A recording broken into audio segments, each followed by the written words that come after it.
this is Pico Entertainment and we're back again, and here now we have another video for you, and we're just going to give some thoughts on the recent casting announcements for the upcoming Fantastic Four movie set within the Marvel Cinematic Universe. The upcoming project, based on the first ever superhero comic property by Marvel Comics, starting way back in November 1961, focused on a group of astronauts with the likes of Reed Richards, Ben Grimm, Sue Storm and Johnny Storm, who embark on a space mission and after getting exposed to cosmic rays, return back to Earth with special abilities, such as Reed Richards being able to stretch his limbs to great lengths, Sue Storm and her invisibility, Johnny Storm and his generation of flame energy, and Ben Grimm turning into a rock-like monster with superhuman strength. And very much a family dynamic story. The characters go on to meet antagonists such as Doctor Doom, Mole Man, Galactus and Molecule Man, before also meeting the Silver Surfer. Now, as well as comic books, they've been involved in animated series and movies, and in terms of live action, we've had 3 efforts overall. We had the 2 films directed by Tim Story, both in 2005 and 2007, starring the likes of Ewan Griffith, Jessica Alba and Chris Evans. We then of course had the ill-fated reboot in 2015, directed by Josh Trank, starring the likes of Michael B. Jordan, Miles Teller and also Kate Mira. And that version went for a much more darker and grittier approach, and it just didn't appeal really to audiences or the mainstream superhero genre. Now, since Disney took over 20th Century Fox, who had the previous rights to the property, there was far more interest because of course we now had the opportunity to see both the looks of Fantastic Four and the X-Men integrated fully into the MCU.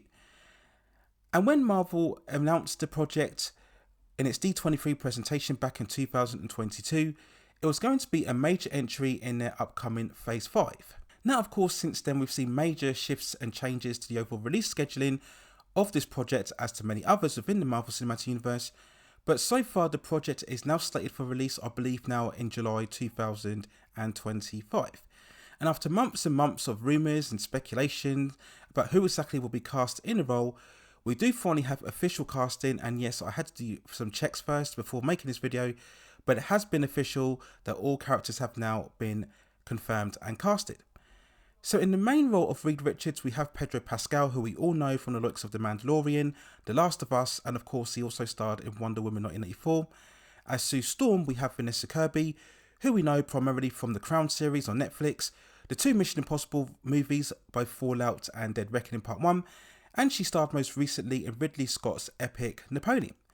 As Johnny Storm, we have Joseph Quinn, who has recently been in Netflix's Stranger Things and is also due to star in the sequel Gladiator 2 to Ridley Scott's epic. And as Ben Grimm, we have Ebon Moss-Bachrach, hopefully I'm pronouncing that name right, whose acting credits include both the Bear series and also Star Wars Andor. So having gone through all of that, what do I think about all of these casting choices? Well, to be honest, I'm a bit mixed overall. Now, in terms of Pedro Pascal, I'm really not sure that he's the right fit for Reed Richards. He's a good actor, he has somewhat charisma, and I thought he was very good in The Last of Us series.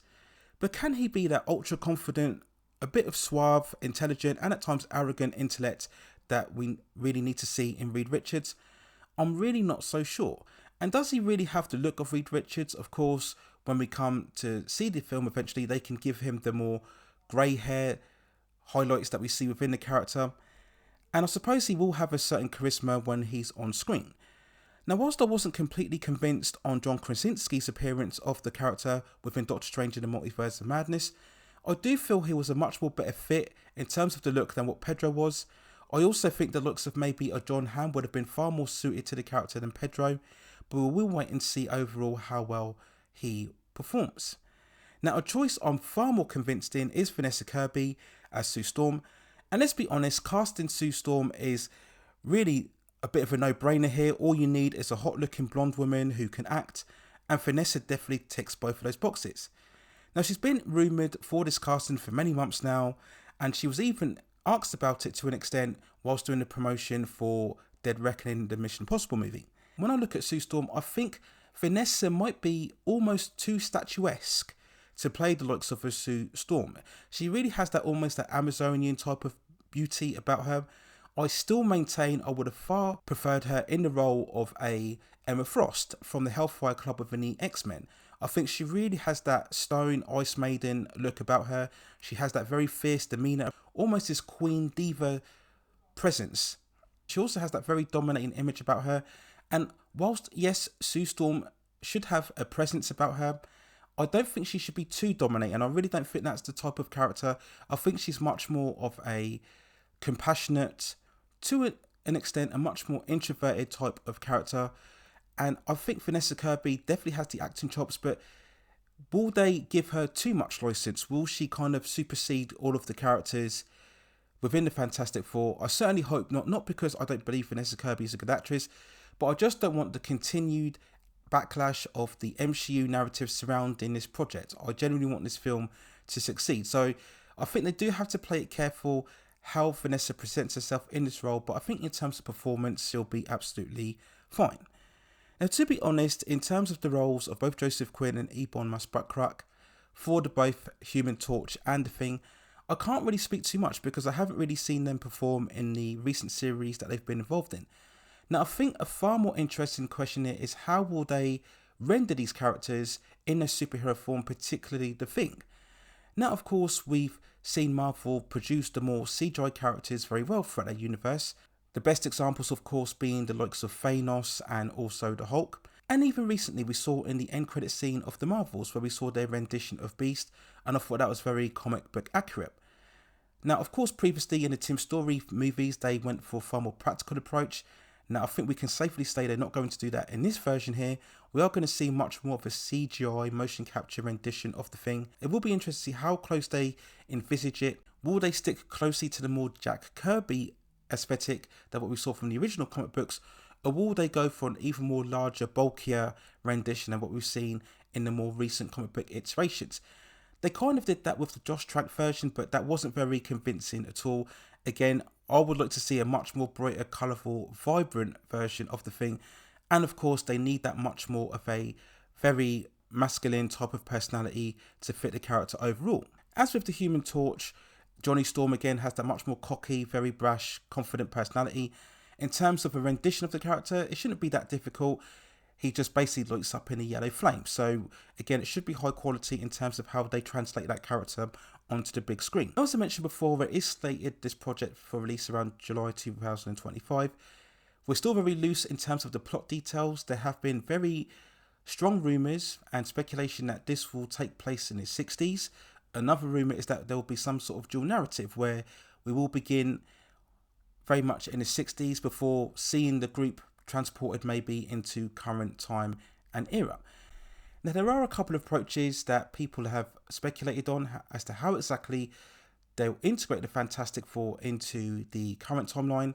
Maybe they will originate from 1960s and then after going ahead on a space mission, they will find themselves trapped in time or maybe trapped in negative zone. I believe that was from the comics. And then be trapped there for many decades before breaking free and branching out into the current timeline. I've always said out of both the Fantastic Four and the X-Men, the Fantastic Four were far more easier to integrate into the MCU because essentially they are just four scientists who go on a space mission and come back with cosmic powers. Whereas the X-Men, you're dealing with a far more detailed, richer, longer backstory of characters. So that's why the X-Men are far more difficult to bring forward. So when they are brought into the universe, we may need some sort of multiverse shenanigans, but I really hope that we don't get that this time for the Fantastic Four because really they are simple characters. They're clear-cut, they're focused. There's nothing too complicated about their origin or in terms of their involvement. So there really shouldn't be that much difficulty in bringing them forward into the MCU. Of course, we have further questions down the line as to how or if we will see Doctor Doom going forward. Following the recent events regarding Jonathan Majors, people already speculated as to whether Kang will be dropped as the main villain within Phase 5 and that Doctor Doom will be his replacement. I'm not so sure about that. I think we need to see much more development from Doctor Doom first. Maybe he should be the villain for Phase 6 or even possibly Phase 7. I also think it's too early to start bringing in the likes of Galactus and the Silver Surfer.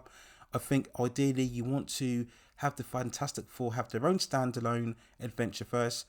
I would probably go for somebody like the Mole Man as the main villain first that they can contend with, and then for future sequels then we can consider bringing in the likes of Galactus and Doctor Doom, who really should be villains of the entire phase rather than just a single Fantastic Four movie. But That's all speculation for later on in the future, but again, in terms of the casting choices, not bad. They're all competent actors. I think the big concern is Pedro Pascal. I can't really see him as a Reed Richards, but who knows? When we get the first initial photos and trailer, maybe they will make him look the part overall. So those are my overall thoughts and feelings on the recent announcement of the official casting for the Fantastic Four, the upcoming MCU project slated for release in 2025. Let me know what you think in the comments below. And if you have any other further topics, movies, television series, or any other subjects that you'd like to see me cover within the channel, also let me know in the comments and I will see if I can provide further commentary for you on that subject matter within the future. Please also hit like the subscription and notification buttons so I can provide you with more high quality content like this in the future. But that's it for now. Take care of yourselves and I will see you very, very soon.